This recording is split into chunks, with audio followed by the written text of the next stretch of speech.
வணக்கம், என் பேர் விஜித்ரா. ஏரலுக்கு பொருள் வாங்க வந்திருந்தோம். வந்த இடத்துல பொருள் வாங்கி முடிச்சுட்டு கிளம்புற நேரத்தில் ஒருத்தர் பர்ஸை தவற விட்டுட்டாரு. அவரை கூப்பிட்டோம், அவர் கவனிக்கலாம், மூவ் ஆன் பண்ணி போயிட்டாரு. என்ன இருக்குன்னு பார்த்தா தங்க பொருள் இருந்துச்சு. 6 பீஸ் இருந்துச்சு. என்ன பண்ணேன்னு தெரியல. கொஞ்சம் விசாரித்தோம். எங்களுக்கு மற்றவங்கள்ட்ட கொடுத்தையும் கொஞ்சம் பயமாக இருந்துச்சு. அப்புறம் சரி ரைட் ஓகே, போலீஸ் ஸ்டேஷனில் வந்து நம்ம சொல்லிடலான்னு போலீஸ்கிட்ட வந்து சொன்னோம். அவங்கள்ட்ட தகவல் சொன்னோம், பொருள் கொடுத்தோம். உடனே ஒரு சார் எங்கள் கூட அனுப்பி விட்டு சிசிடிவி செக் பண்ண சொன்னாங்க. ஒரு கடையில் வந்து அந்த கடையில் வந்து பார்க்கும்போது அவங்க சொன்னாங்க, இப்படி தவற விட்டு அவங்க அழுதுட்டு போனாங்கன்னு சொன்னாங்க. உடனே அந்த யார் தவற விட்டாங்களோ அந்த நபரை பார்த்தோன்னே அடையாளம் கண்டுபிடிச்சிட்டோம். நாங்கள் இந்த அண்ணன் தான் அப்படின்னு சொல்லி அடையாளம் கண்டுபிடிச்சிட்டோம்.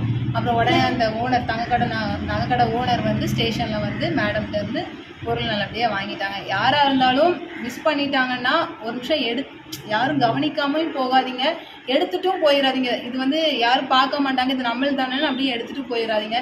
இன்றைக்கி அடுத்தவங்க பொருள் தவற விட்டது, அதேமாதிரி நாளைக்கு நம்ம பொருள் தவற விடுவோம். நம்மளோடது கண்டிப்பாக நம்ம கைக்கு வரும். ஏன்னா எல்லாருமே கஷ்டப்பட்டுருப்பாங்க. அதை பார்த்தோன்னே எங்களுக்கு ரொம்ப பக்குன்னு ஆயிடுச்சு. என்னடா பண்ண, ஒரு நிமிஷம் அவ்வளோ பதட்டமாக இருந்துச்சு. ஏதோ நாங்கள் திருடின மாதிரி எங்களுக்கு ஒரு பதட்டம் இருந்துச்சு.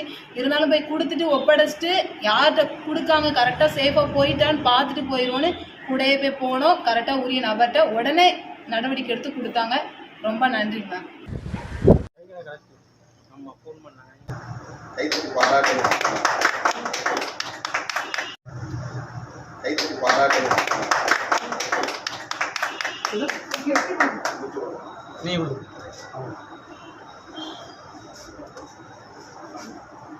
சாப்பிடு